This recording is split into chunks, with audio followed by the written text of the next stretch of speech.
할렐루야. 오늘 2부 예배 오신 여러분들 주여로 환영하고 축복합니다. 우리 한번 좌우로 보시면서 또 우리 온라인 들어오신 분들도 있는 곳에서 한번 환한 웃음으로 한번 인사했으면 좋겠습니다. 정말 귀한 분이 오셨나요? 인사합시다. 네, 할렐루야. 오늘도 한 분 한 분 비가 조금 내리는데요. 그래도 너무 귀한 분들이 오신 것 같습니다. 제가 최근에 이제 한국 교회와 이 시대의 그 트렌드를 항목별로 쭉 분석하는 그런 2024 트렌드 관련된 책을 제가 보았습니다. 그런데 거기에서 개인의 영역에 있어서 가장 요즘 트렌드가 뭐냐면 외로움이라고 하는 키워드였습니다. 그런데 제가 그 책을 쭉 보면서 조금 다른 관점으로 생각하게 된 것이 뭐냐면, 우리 보통 외롭다고 하면 어떤 관계적인 면을 많이 생각하지 않습니까? 물론 그런 부분도 없지 않지만 이 외로움에 있어서 중요한 이유가 뭐냐면 경제 문제를 이야기하고 있었어요. 많은 사람들이 그 외로움이라고 하는 그 기저에는 이 돈 문제가 있더라는 거죠. 여러 가지 힘든 이런 경제적인 여건 때문에 더 많은 그런 외로움을 느끼는 그런 부분들을 분석하는 걸 보면서, 요즘 이 시대가 늘 그래 왔습니다만은 정말 이 돈의 문제가 굉장히 큰 문제구나를 다시 한번 생각을 하게 되었습니다. 뭐 뿐만 아니죠. 요즘 우리가 살아가는 모든 삶에 있어서 뭐 관계, 또 때로는 여러 가지 뭐 자녀, 또 이해되지 않고 풀리지 않는 그런 여러 가지 갈등들, 또 때로 육체적인 그런 질병으로 인한 고통, 뭐 이런 여러 가지, 또 요즘 이제 입시가 이제 2주 정도밖에 남지 않았는데요. 또 이런 진로, 또 이런 여러 가지 우리 인생에 있어서 피할 수 없는 수많은 문제들이 있다는 것입니다. 그러면 이런 수많은 문제를 궁극적으로 어떻게 우리가 해결해 갈 수 있을 것인가 라고 하는 이 질문을 우리는 던지지 않을 수 없습니다. 최근에도 제가 이제 우리 20대 한 자매의 그 간증을 들으면서 참 요즘 청년들도 참 이런저런 일로 스트레스가 많습니다. 여러 가지 일들로 스트레스와 또 때로는 무기력, 때로는 정말 우울한 마음, 때로는 이 불면증까지 여러 가지 어려운 일을 겪으면서 또 방황하기도 하고요. 그런데 결국은 그 문제를 풀어내는 핵심에는, 최근에도 제가 한 자매의 간증을 들어보니까 하나님과의 관계 속에서 이 문제를 풀고 회복하는 것을 보았습니다. 이 바울이 로마 교회에, 이 로마서는요, 바울이 로마 교회 성도들에게 보내는 편지입니다. 편지를 보낼 때는 목적이 있는 것이죠. 이 바울이 이 편지를 쓴 몇 가지 중요한 의도를 밝히고 있는데, 그 중에 하나가 오늘 이 로마서 1장 앞부분에 나오는 15, 16절에 보게 되면 그러면 나는 할 수 있는 대로 로마에 있는 너희에게도 복음 전하기를 원하노라 그랬습니다. 여기서 말하는 로마에 있는 너희는 누구냐면 로마 교회 성도들이에요. 모든 사람이 아니라 로마 교회 안에 있는, 다시 말하면 교회 다니는 성도들에게 복음을 전하기를 원한다는 거예요. 좀 이상하지 않습니까? 보통 복음을 전한다 그러면 교회 밖에 있는 사람들에게 복음을 전해야지, 왜 교회 안에 있는 로마 교회 성도들에게 복음을 전하기를 원한다고 할까라는 겁니다. 그래서 16절에 보게 되면 또 이 복음에 대해 설명을 합니다. 이 복음은 모든 믿는 자에게 구원을 주시는 하나님의 능력이 된다는 거예요. 먼저는 유대인에게요, 또한 헬라인, 그 로마 교회 안에는 유대인뿐만 아니라 이방인으로서 예수 믿은 헬라인도 같이 섞여 있었습니다. 이제 그런 상황 속에 이 로마서라고 하는 편지를 써서 이제 보낸 것이죠. 이 편지를 보낸 목적의 핵심 중에 하나가 뭐냐면 복음이라는 것입니다. 복음을 전하기를 원한다. 그런데 사실은 좀 전에 말씀드렸습니다만 교회 안에 있는 사람들에게 무슨 복음을 전하느냐, 다 예수 믿는 사람들 아니냐라고 생각할 수 있습니다. 그런데 이 로마서를 제가 이제 부교육자로 섬겼던 그 사랑의 오카나 목사님도 이 로마서를 거의 한 2년에 가까이 설교를 하셨어요.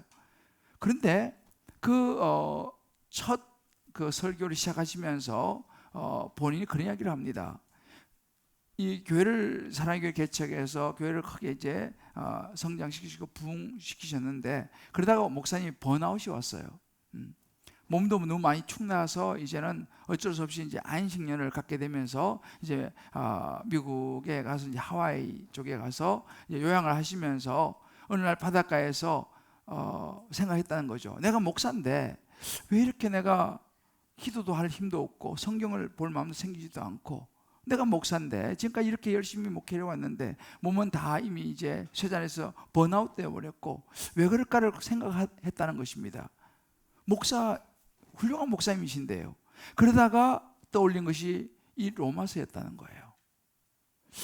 이 바울이 이 로마 교회 성도들에게 편지를 쓴 이유가 뭘까를 보다가, 이 로마 교회에 다니는 성도들에게 진짜 필요한 것은 뭐냐면 복음이었다는 거예요. 복음을 이들이 다시 들어야 했다는 것입니다. 왜냐하면 이 로마 교회가 시작된 지가 20여 년 지나다 보니까 이제는 이 복음이 희미해져 버리고, 그러다 보니까 이 복음이 희미해지다 보니까 여러 가지 어려운 문제와 상황들에 부닥치면서 그들이 그것을 해결할 수 있는 힘을 잃어버렸다는 사실입니다. 본인도 목사지만 열심히 목회하고 설교를 해왔지만 자기도 모르게 정말 하나님이 보내셔서 자신의 죄를 위해 십자가에 죽으시고 부활하신 예수님에 대한 그 구원의 감격이 어느샌가 사라져 버린 자신의 모습을 발견하고, 이 로마서를 묵상하면서 다시 가는 목사님이 구원의 감격을 회복하면서 몸이 회복됐다는 그런 간증을 하셨어요. 그래서 돌아와서 이제 로마서를 설교하기를 시작을 하셨고, 교회는 놀랍게 복음에 다시 세워진 간증을 들었습니다. 결국은 뭐냐 하면, 교회를 다니는 것도 중요하지만 교회에 다니는 우리 안에 정말 다시 회복해야 될 것이 뭐냐? 구원의 감격이라는 것이죠. 예수님의 십자가라는 것입니다. 그냥 예수 알지, 그게 아니라 그 예수님의 구원의 감격이 우리 안에 회복된다는 것입니다. 이것이 바울이 로마서를 쓴 목적이라고 밝히고 있습니다. 그러면서 이 복음에 대한 부분들, 그리고 실제로 이 편지를 쓴 이후에 몇 년 되지 않아서 바울은 복음을 전하다 투옥됩니다. 그리고 로마로 이송돼서 이제 감옥에 갇혀 있으면서 점점 당시 이 로마의 압박이 점점 거세지면서 뭘 직감하냐면 자기의 생의 마지막을 직감합니다. 내가 이러다가 이제 죽을 수 있겠구나. 점점 상황이 로마의 이 박해와 압박이 심해지니까요.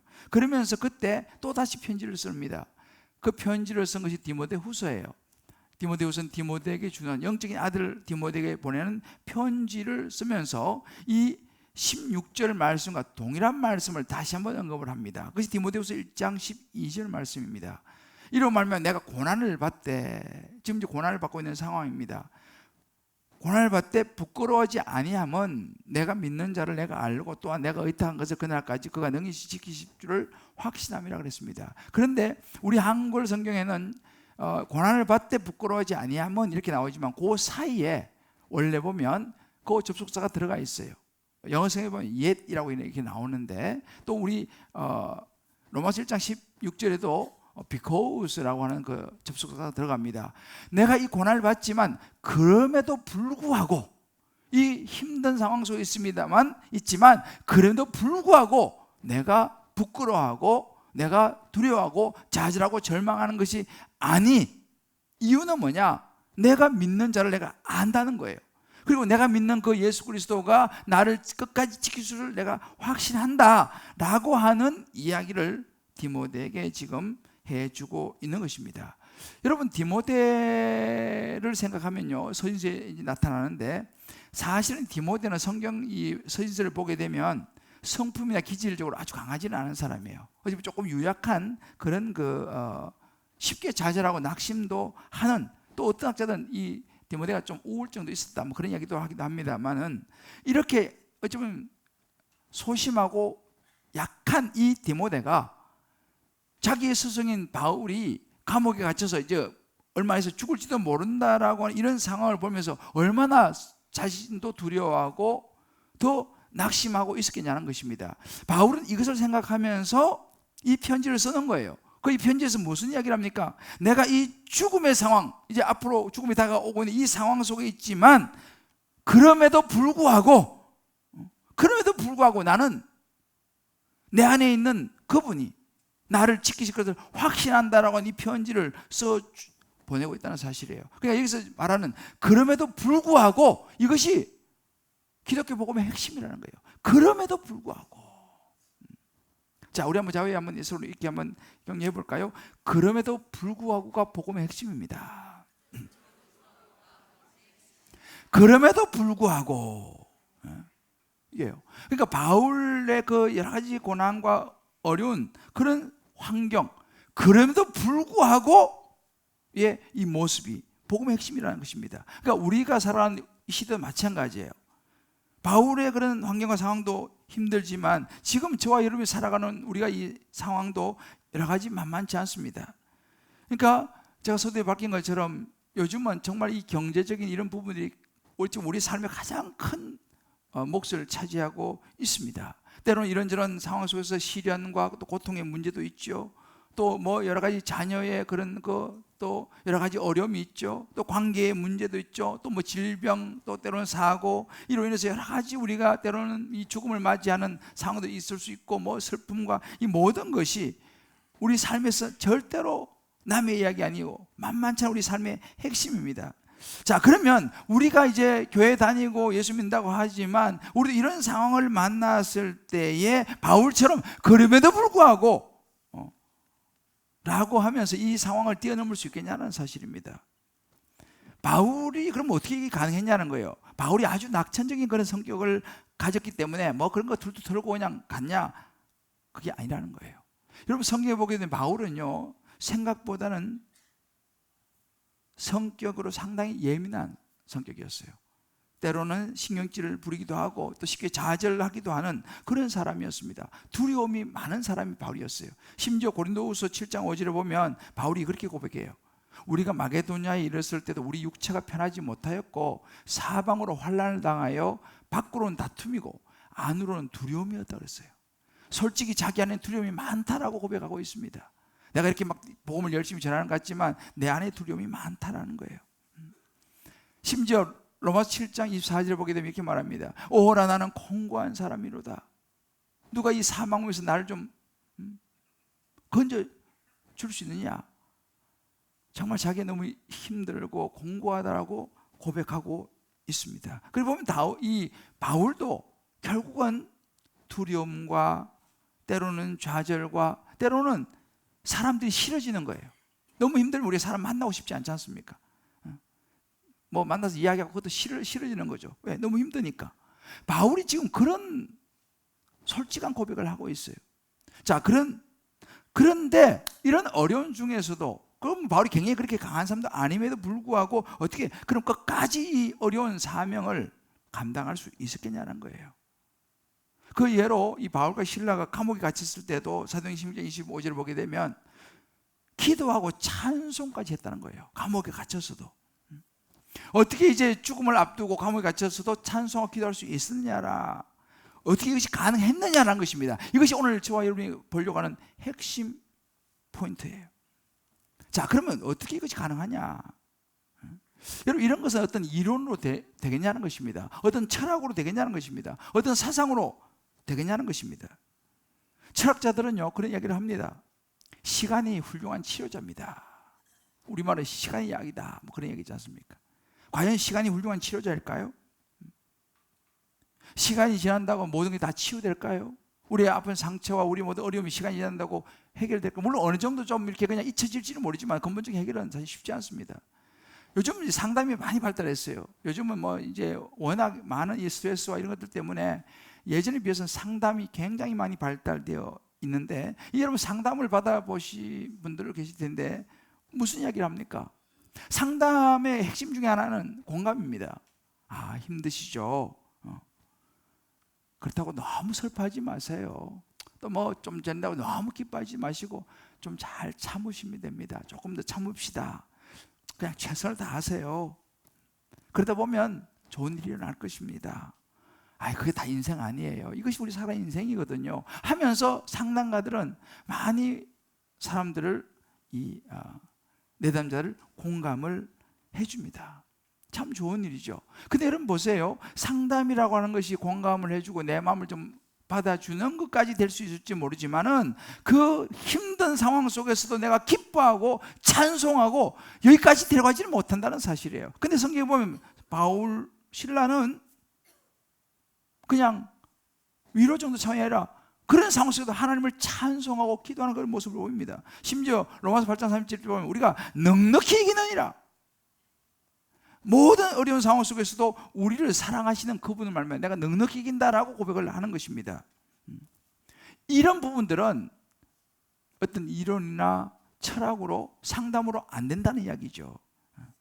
왜요? 그런 것으로서는 정말 찬송과 기도와 넉넉히 이기는 이 차원을 이해할 수가 없기 때문입니다. 그래서 바울이 그런 이야기를 하는 거죠. 앞에서 언급한 것처럼 디모데후서 1장 12절을 보면 내가 믿는 자를 내가 안다는 거예요. 그럼에도 불구하고 내가 이렇게 담대할 수 있는 것은 내가 믿는 자, 누굽니까? 예수 그리스도, 내 인생을 책임지시는 예수 그리스도, 내가 믿는 자를 내가 안다는 거예요. 그리고 또 내가 의탁한 것을 그날까지 그분이 지키실 걸 내가 확신한다는 사실입니다. 그러니까 다시 말하면 예수 그리스도가 그 마음에 확신이 있었어요. 생명의 복음이 확실히 있었습니다. 내가 영원한 천국, 영원한 소망이 확실히 있다는 사실이에요.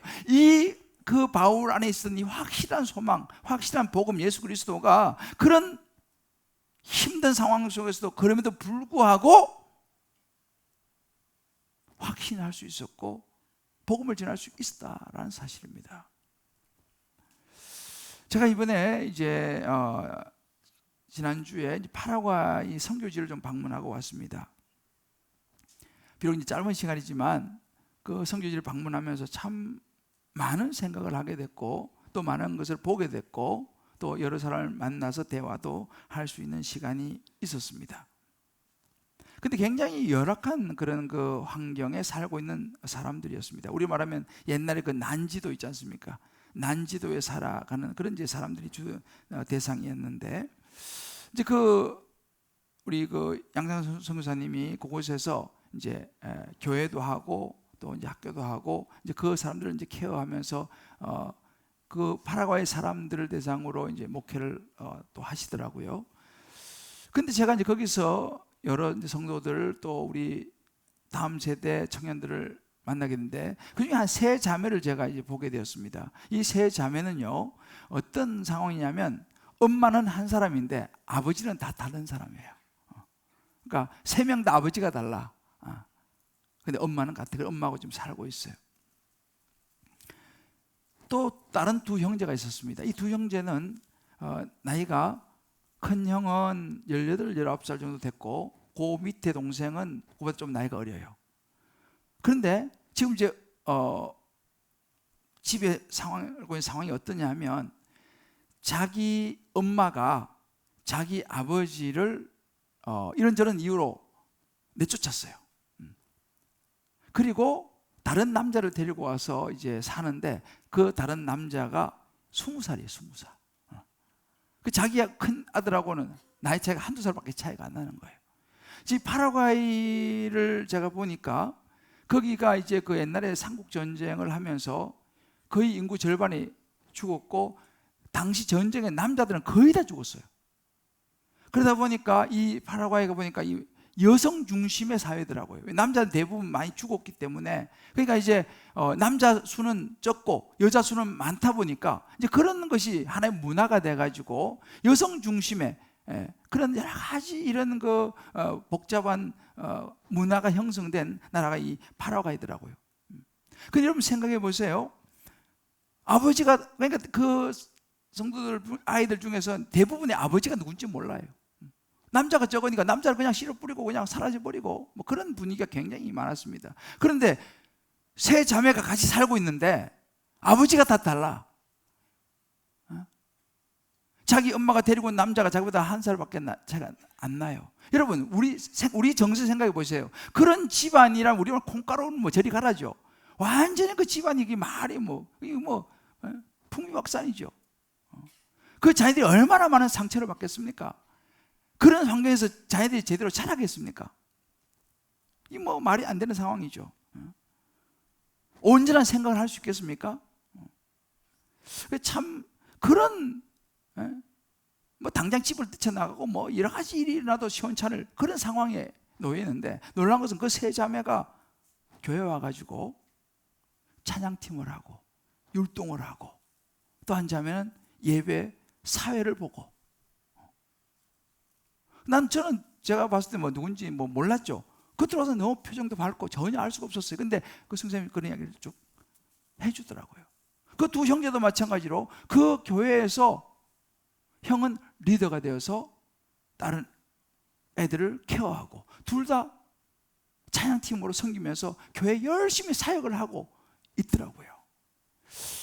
전 도저히 과연 이럴 수 있을까라는 겁니다. 그런 기가 막힌 상황 속에 놓여 있는 그 자녀들이 어떻게 이렇게 교회에서 밝은 얼굴로 찬양을 하고 심지어 리더가 돼서 다른 아이들을 케어하는 그런 역할을 할 수 있느냐라는 거예요. 그 이유는 한 가지였습니다. 그들이 예수를 믿었다는 거예요. 그 기가 막힌 상황 속에서 전도를 받아가지고 교회 와가지고 예수를 믿었다는 거예요. 예수를 믿고 그 예수가 그들의 마음속에 있으니까 기가 막힌 상황 속에서도 그들은 예수님 붙들고 율동하고 찬송하고 전도하면서 교회 리더로서 섬기고 있는 것을 제가 보면서, 그래, 이것이 복음의 능력이지. 이게 진짜 예수 믿는 거지. 참 정말 제가 많은 생각을 하면서 복음의 능력을 제 눈으로 직접 보고 왔어요. 복음은 눈에 보이는 것이다. 진짜 예수 믿는 것은 눈에 보이는 것이다. 제가 제 마음에 한 인상 깊게 남아있는 한 사람이 있어요. 이 사람은 스패포드라고 하는 사람입니다. 이 사람은 미국 19세기 미국 시카고에 살았던 아주 좋은 크리스찬이었는데요, 딸 넷을 둔 변호사였습니다. 그 당시 변호사로서 굉장히 돈도 굉장히 많이 벌고 성공한 그런 대표적인 케이스였습니다. 이 스패포드가 그런 상황에 있을 때 어느 여름에 이제 부인이 딸 넷을 데리고 유럽 여행을 갔어요. 특히 이제 딸들에게 유럽에 있는 좋은 박물관을 보여주려고 이제 배를 타고 이제 한국에서 배웅을 하고 돌아왔는데, 그 배가 대서양을 지나다가 다른 배와 부딪혀가지고 침몰하게 됐어요. 그 내 딸이 거기서 그냥 물에 빠져서 죽습니다. 겨우 이 부인은 어떻게 구조돼가지고 이제 프랑스로 와가지고 남편이 전보를 쳐요. 여보, 기가 막힌, 다 끝났습니다. 내 딸은 죽었고 나는 혼자 겨우 살았습니다. 어떻게 하면 좋습니까? 전보를 쳤어요. 그런데 기가 막힌 일은 뭐냐면 그게 다가 아니었어요. 그 전보를 받을 때쯤에 이 스패포드 상황이 미국 시카고에 있는 은행들이 파산을 했습니다. 그런데 그 파산한 은행에 자기 전 재산을 넣어놨어요. 그 많은 돈이 하루아침에 그냥 다 날아가 버렸어요. 내 딸이 다 죽고 자기 전 재산이 그냥 은행 파산하는 바람에 다 날아가 버리고 하루아침에 알거지가 된 거예요. 기가 막힌 상황이었습니다. 자, 이런 기가 막힌 상황 비극 앞에서 이 스패포드가 어떤 반응을 보였을까라는 것입니다. 아니야, 내가 이럴 때 정신 차려야지, 어떻게 해서는 내가 포기하면 안 돼, 다시 내가 살아남아야 돼 하고 막 의지를 불태우고 했을까요? 그런데 그 기록을 보면 이 스패포드의 반응은 달랐어요. 스패포드는 그런 상황을 접했을 때 그 자리에 앉아서 시를 썼습니다. 이게 지금 그 원본이에요. 그 내용은 이것이었습니다. 내 평생에 가는 길 순탄하여 늘 잔잔한 강 같든지 큰 풍파로 무섭고 어렸든지 나의 영혼은 늘 편하다. 유명한 찬송이죠. 이게 그때 쓴 찬송입니다. 여러분, 죽음 앞에서 찬송과 기도한 바울, 지금 현재 살아내고 있는 그 파라과이의 그 기가 막힌 상황 속에 있는 그 자매들, 그 형제들, 이 스페포드 공통점이 뭐예요? 이 사람들은 지금 마지못해서 운명을 받아들이는 삶이 아니었습니다. 그냥 이를 악물고 버티는 그런 상황이 아니었어요. 바울이 그런 고백을 하지 않습니까? 디모데 1장 15절에 내가 믿는 자를 내가 알고 그럼에도 불구하고 내가 믿는 자를 내가 안다는 거예요. 나 예수 그리스도를 안다는 거죠. 내 생명의 주인 되신 예수를 내가 안다는 거예요. 로마서 1장 16절에 말하지 않습니까? 이 복음은 모든 믿는 자에게 구원을 주신 하나님의 능력이 된다는 거예요. 그냥 추상적인 게 아닌 것입니다. 내 실제 삶 속에 내 감옥에 있어서 죽을 날이 얼마 안 남았지만 이 복음이 예수가 내 가슴 속에 있으니까 이것이 내게 능력이 된다는 거예요. 찬송할 수 있는, 기도할 수 있는 능력이 된다라고 이야기하고 있습니다. 이 복음에 대한 확신이에요. 구원에 대한 확신인 것입니다. 지금 우리가 교회 다니고 신앙생활하고 예수 믿는다고 하지만 정말 우리에게 필요한 것이 뭐냐는 것입니다. 정말 우리에게 필요한 것이 뭐냐는 거예요. 바로 이 복음이라는 거예요. 예수 그리스도 이 복음을 통한 확신, 이거 외에는 달리 설명할 방법이 없어요. 생각해 보세요. 그런 기가 막힌 상황 속에서 나한테 놀란 게 뭐냐면 그렇게 설명해 주더라고요. 그 자매가 그 세 자매 중에서 큰 언니죠. 이 언니 그 기가 막힌 상황 속에서 이제 직장을 다니는데 그 상황에서 직장에 11조를 한다고 그러더라고. 근데 그때 또 놀랐어요.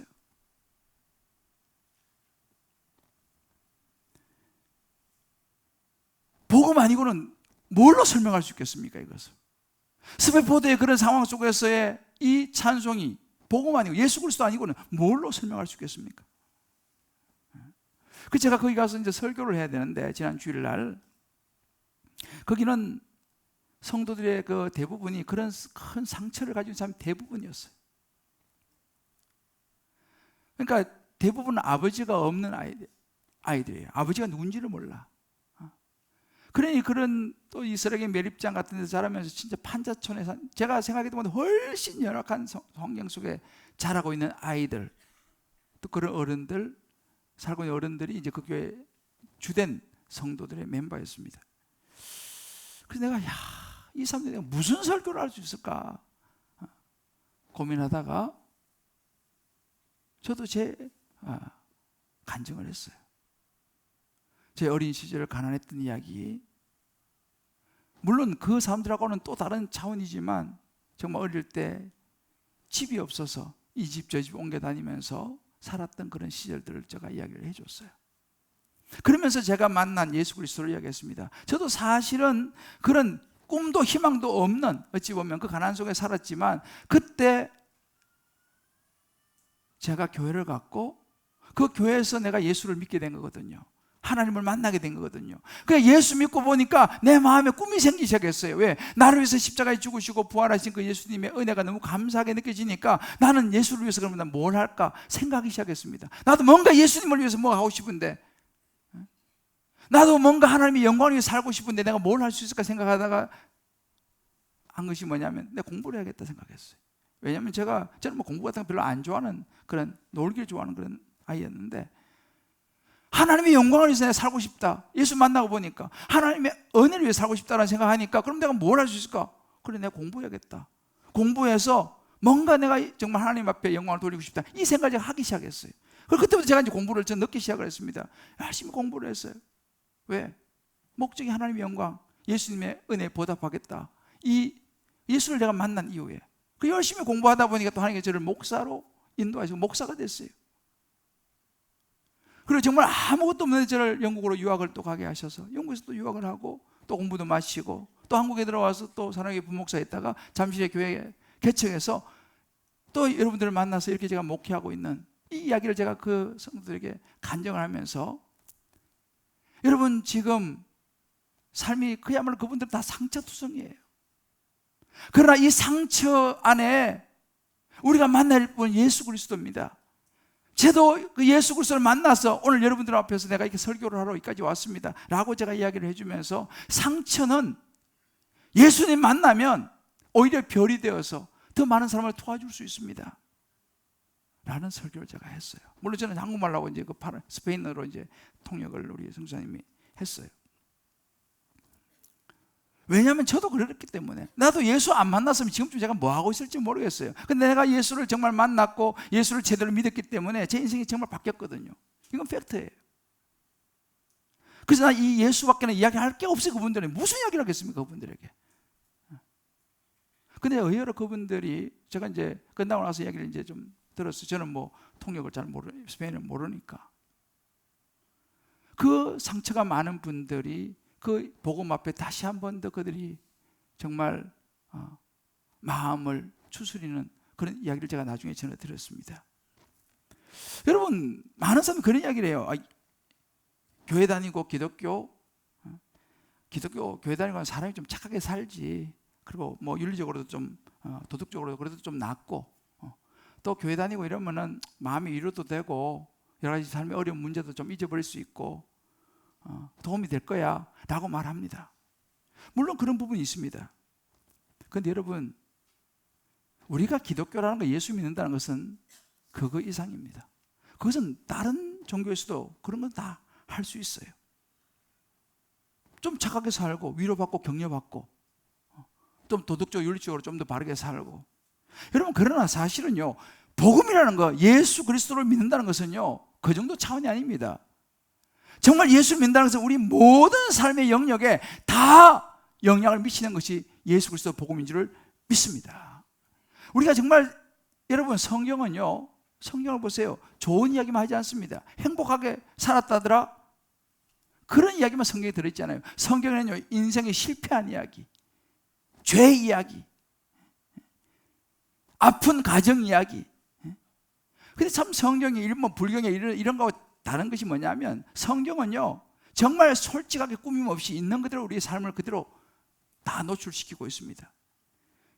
그 위대한 다윗도 그 죄져가지고 여인을 범해가지고 그런 이야기, 부끄러운 이야기가 그대로 다 나와 있지 않습니까? 그런데 문제는 뭐냐, 이 성경이 우리에게 말해주는 것은요, 여러분, 잘못 오해하면 교회 다니고 신앙생활 하는 것이 예수 믿으면 무조건 모든 일이 다 잘 되고 만사형통하고 그렇게 말하시는 분이 혹 있는데, 여러분, 그것은 성경을 제대로 모르는 것입니다. 성경에는 항상 뭐 예수 믿고 교회 다니면 복 받고 모든 일이 다 잘 된다 그렇게 말하지 않아요. 문제가 없다 그렇게 말하지 않습니다. 성경에 말씀드렸지 않습니까? 많은 상처와 죄의 문제, 여러 가지 문제들이 많아요. 성경에는요. 그것을 없다고 말하지 않고 성경은 그것을 있다라고 말합니다. 그걸 직면해라 라고 말하는 거예요. 바울도 그래서 말합니까? 복음과 함께 고난을 받으라고 말하는 거예요. 빌립보서 1장 29절 말씀 보면 이렇게 말합니다. 그리스도를 위해 너에게 은혜 주신 것은 다만 그를 믿을 뿐 아니라 그를 위해 고난도 받게 하려 하십니다. 예수 믿는 거, 신앙생활 제대로 하는 거, 고난 따를 수 있다 이야기합니다. 고난이 없다 말하지 않습니다. 고난이 있지만 그 고난도 받으라는 거예요. 고난이 있다는 것이 넘어서야 된다는 사실입니다. 사도행전 14장 22절에 그런 말을 하는 거예요. 하나님의 나라에 들어가기 위해서 많은 환난을 겪어야 했다는 거예요. 고난이 있다라고 말하는 것입니다. 여러분, 예수 믿어도, 교회 열심히 다녀도, 신앙생활 열심히 해도 고난이 있어요. 지금 더 많은 고난이 있을지도 몰라요. 더 힘든 일이 있다는 사실입니다. 그럼 왜 예수 믿습니까? 왜 교회 다닙니까? 더 힘들면.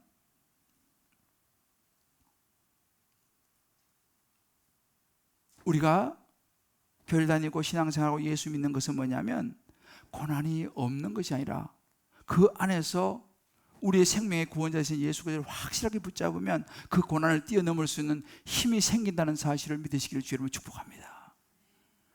감당할 힘을 주신다는 거예요. 뛰어넘을 수 있는 힘을 주신다는 사실입니다. 인생의 폭풍우 속에서 기가 막힌 일들이 우리 인생에 많이 일어나지만 그 안에서도 찬송할 수 있고 기도할 수 있는 힘이 생긴다는 사실이에요. 이게 복음의 능력입니다. 이 복음의 능력을 우리가 붙잡아야 되는 거예요. 이게 진짜 신앙생활입니다. 정말 복음이라는 것은 우리 환경이 좋은 환경이 펼쳐지는 게 아니라 기가 막힌 환경이, 때로는 우리 자녀가, 때로는 직장의 사업이, 내 어떤 육체의 질병이, 여러 가지 상황이 있지만 그것 가운데서도 그것에 내가 딸려가지 아니하고 그것을 뛰어넘을 수 있는 힘을 갖는 것이 복음의 능력인 줄을 믿으시길 바라요. 가끔 이렇게 얘기하는 사람이 있어요. 아이고 뭐 하나님 믿어봤는데 별 효과가 없더라. 뭐 축복도 별로 뭐 없고. 그렇게 말씀하신 분들이 있어요. 뭐 틀린 말이 아니죠. 실제로 별로 없었으니까. 근데 그런 분들이 놓치고 있는 것이 뭐냐면, 그분들은요, 하나님보다, 예수님보다 축복에 관심 있는 거예요. 영혼의 구원과 하나님 주신 능력보다는 그냥 축복 잘 되는 거, 사업 대박 나는 거, 자녀 잘 풀리는 거, 이런 것에만 관심이 있으니까 정작 그보다 더 중요한 생명 되신 예수 그리스도를 놓치고 있다는 사실입니다. 그러니까 예수 믿으면서 그냥 좋은 혜택만 보려고 생각하는 거예요. 물론 그런 혜택이 없다는 건 아닙니다만, 그건 본질이 아니에요. 우리가 예수를 확실히 믿으면서 하나님을 붙잡게 되면 그런 여러 가지 상황 속에서도 이것을 뛰어넘을 수 있는 힘이 생기고, 그것으로 말미암아 하나님의 구원의 역사가 우리 삶에 일어난다는 사실이에요. 할렐루야. 여러분, 지금 로마 교회, 바울이 복음을 전하는 로마 교회가 지금 성도들에게 말하고 있다고 말씀드렸지 않습니까? 진짜 복음 필요한 것은 뭐냐? 성도들 안에도 복음 필요하다는 거예요. 교회 안에 있는 사람에게 복음 필요하다는 것입니다. 그러면 로마 교회 안에 있는 사람만 복음 필요할까요? 그렇지 않습니다.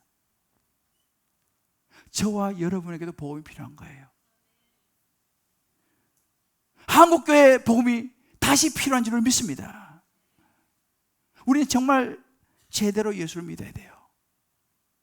신앙생활을, 본질을 붙잡고 신앙생활을 해야 됩니다. 여러분, 우리가 이제 닷단 동행을 합니다. 이제 다음 주, 그 다음 2주 동안 닷단 동행을 하는데, 여러분 생각해 보세요. 닷단 동행을 왜 합니까? 그냥 뭐 행사처럼? 물론 그렇게 볼 수도 있습니다. 그러나 여러분, 그렇지 않습니다. 닷단 동행을 하는 2가지 이유가 있어요. 첫 번째는 교회가 건강한 교회가 되려면요, 예수 그리스도의 복음이 확실해야 됩니다. 아무리 사람들이 많이 모이고 아무리 대형 교회고 뭐 아무리 훌륭한 목사님이 있어도 예수 그리스도의 복음이 확실하지 않은 교회는 건강하지 못할 수도 있다는 거예요. 아무리 교회가 작아도 다 그럼 건강하냐? 그것도 아닙니다. 중요한 것은 그게 사이즈가 중요한 게 아니고 예수 그리스도의 복음이 있느냐, 그것이 교회의 건강도를 결정하는 거예요. 그럼 우리가 신앙생활 마찬가지입니다. 닷단 동행 왜 하느냐? 저와 여러분이 다시 한번 이런 닷단 동행을 통해서 복음을 확인해야 되는 거예요. 다시 복음 앞에 서야 합니다. 나 정말 예수 믿고 있느냐는 거예요. 나 그냥 신앙생활하고 교회 다니고 종교인으로 살아가느냐, 아니면 정말 어떤 환경 속에서도 나를 십자가에 죽으시고 부활하신 생명 되신 예수 그리스도로 내가 붙잡고 있느냐라는 거예요. 옥하는 목사님을 회복시킨 그 복음이 내 안에 다시 살아나야 하는 거예요. 목사가 중요한 게 아닙니다. 뭐 장로, 권사, 집사, 내가 수십 년 신앙생활 다 중요하고 귀하지만 그게 중요한 게 아니라 더 중요한 것은 내 안에 예수 그리스도가 살아 움직이느냐는 것입니다. 할렐루야. 이걸 우리가 확인해 봐야 돼요. 다시 복음 앞에 서는 시간이 너무너무 중요합니다. 그래서 닷단 동행은 다른 사람 위해서, 1차적으로 나를 위해서 하는 거예요. 내 안에 복음이 있느냐. 두 번째는 뭐냐면, 하나님이 우리에게 주신 사명, 그러면 이래서 모든 민족을 제자로 삼아서 아버지, 아들과 성령님을 세를 주라 그러지 않습니까? 우리 주변에는 여러분 보세요. 이유도 알지 못한 채 허전함으로, 때로 잠 못 자고 여러 가지 인생의 문제 가지고 고민하면서 해결책이 없는 그런 분들이 많이 있습니다. 수많은 상처 때문에 헤어나지 못한 사람이 수많이 있습니다. 어떻게 됩니까? 그들에게 예수님을 전해야죠. 예수의 복음이 제대로 들어가게 되면 그들이 살아날 수 있는 거예요. 할렐루야. 예수의 복음을 전해야 됩니다. 제가 이번에 그 파라과이에서 참 도전받은 것 중에 하나가 뭐냐면, 그 기가 막힌 상처가 많은 이런 사람들이지 않습니까? 그 아이들, 청년들 있죠. 그런데 그들이 예수 만나고 나니까 어떻게 살아가느냐를 제가 봤어요. 자, 제가 짧지만 영상을 제가 한번 보여드릴게요. 이게 주일날 아침 장면들인데요, 제가 이걸 따라다니면서 다 제 눈으로 봤어요. 자, 한번 보여주세요. 주일 아침 7시입니다. 먼저 다 모여가지고 기도를 해요. 기도를. 합심히 기도하고 나서 뭘 하냐 하니까 여기는 애들도 있고 청년도 있고 어른도 있고 있어요. 다시 한번 기도하고 나가서 동네 나가는 거예요. 동네 나가서 여긴 밤문화기 때문에 주일 아침에는 차도 안 다니까 다 자요. 그런데 다니면서 애들 불러내요. 야, 교회 가자, 교회 가자. 지금 그 장면이에요. 그 또 뭐 거절하기도 하고 뭐 그냥 또 다음 집으로 가고 또 여기는 네, 보세요. 사람을 안 불러 박수를 쳐. 그래 애들 불러 다니는 거예요. 여기 이 매립지라 아주 열악한 환경이에요.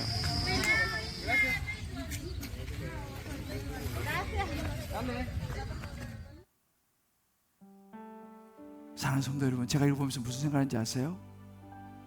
와, 놀랐어요.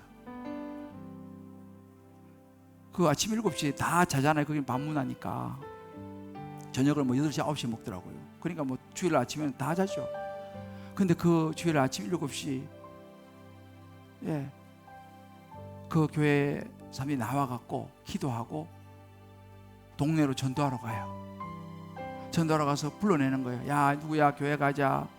부모가 때로는 안 보내. 그래가지고 막 애들 데리고 와가지고요, 교회로 와갖고 이제 찬양하고 예배를 드리는 거예요.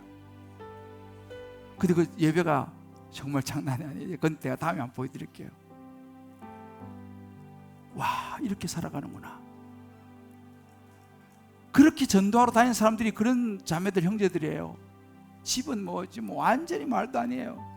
그런데 복음이 들어가니까 그런 사람이 자기도 참 그런 열악한 상황에 있지만 다른 애들 예수 믿게 하려고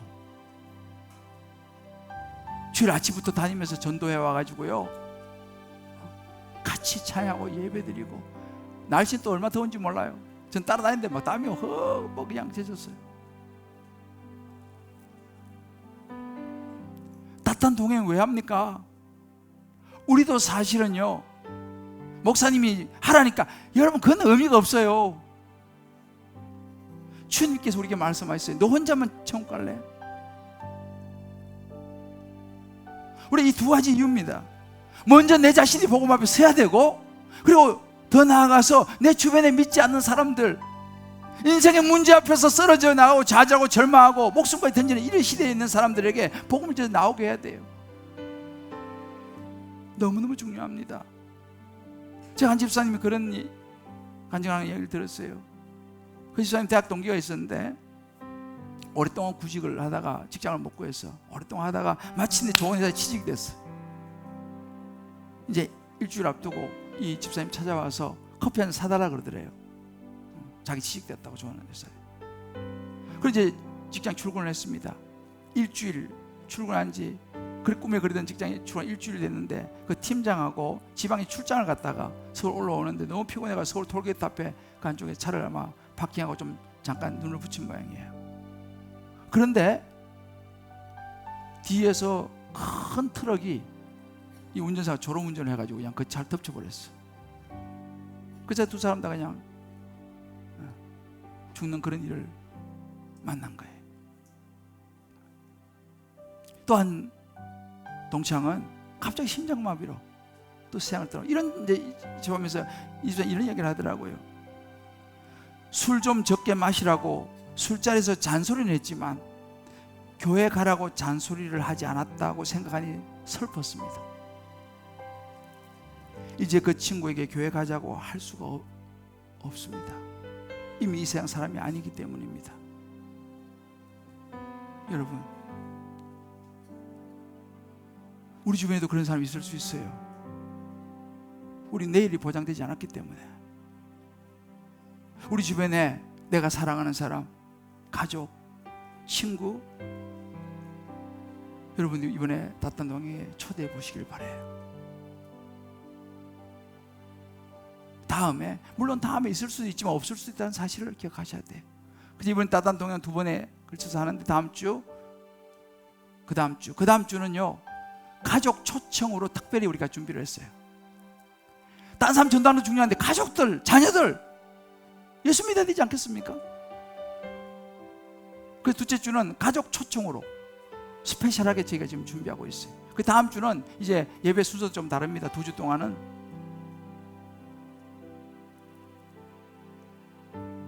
복음을 전해야 합니다.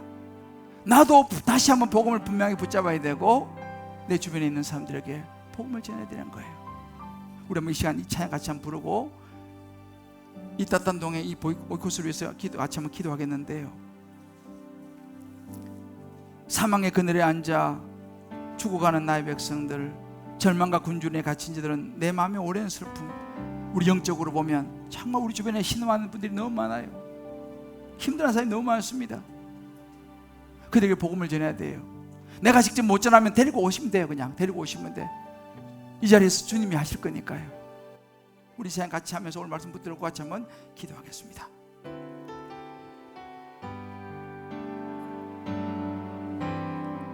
사랑의 그늘에 앉아 죽어가는 나의 백성, 죽어가는 나의 백성들, 절망과 굶주림에 갇힌 저들은 내 마음에 오랜 슬픔, 고통에 멍해여 매여. 고통에 자기들은 잘 몰라요. 왜 그런지 몰라요. 예수가 없어서 그런지는 몰라는 거예요. 울고 있는 나의 자녀들, 나는 이제 일어나 저들의 나는 이제 일어나 저들의 멍에를 꺾고 눈물 씻기기 원하는 눈물 씻기기 원하는데 주님 우리에게 물으십니다. 누가 내게 부르짖어?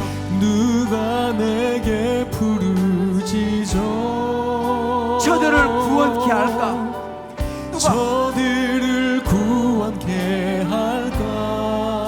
누가 나를 위해 가서 누가 나를 위해 가서 나의 사랑을 전할까? 나의 사랑을 전할까? 그렇습니다, 주님. 나는 이제 보기 원하네. 주님 말씀하십니다. 나의 자녀들이 예수로 말며 회복되는 그날 기쁜 찬송 소리 하늘에 웃음소리 온 땅 가득. 주님 다시 부르십니다. 누가 내게 부르짖어? 저들을 구원케 할까? 누가 내게 부르짖어? 저들을 구원케 할까? 저들을 구원케 할까? 주님 부르십니다. 누가 나를 위해 가서 누가 나를 위해 가서 나의 사랑을 전할까?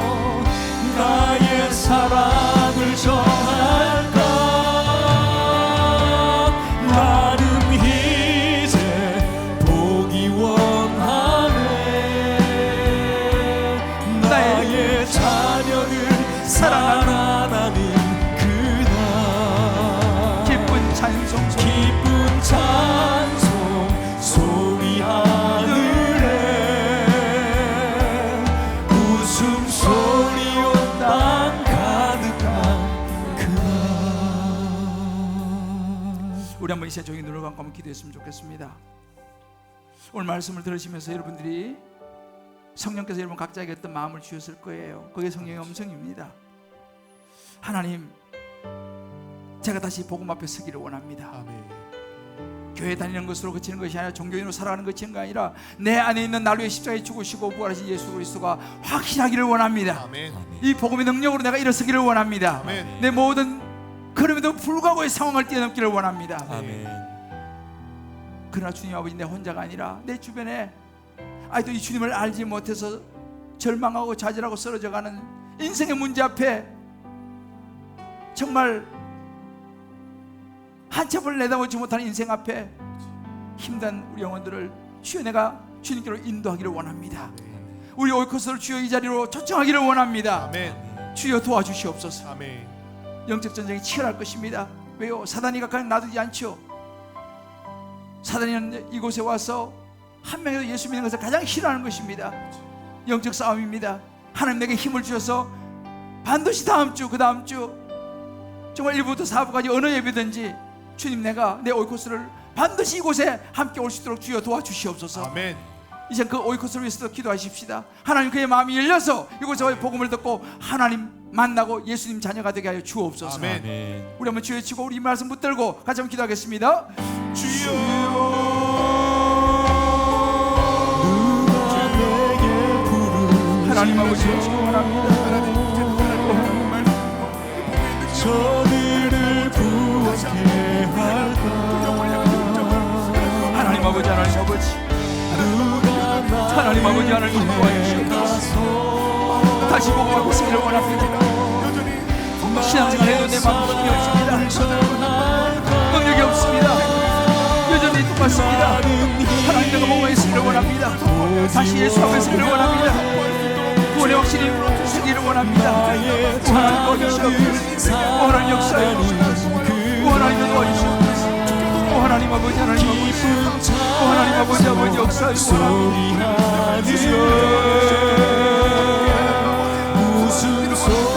하나님 아버지 원합니다. 살아있는 복음을 받기 원합니다. 산의 복음을 누리기 원합니다. 하나님 도와주시옵소서. 하나님 아버지, 하나님 도와주시기 원합니다. 이번 오늘 하나님 역사에 아버지 내 기도하면서 우리 마음을 받으시고 우리 역사를 기쁜 찬송 소리가 들려 웃음소리로 가득한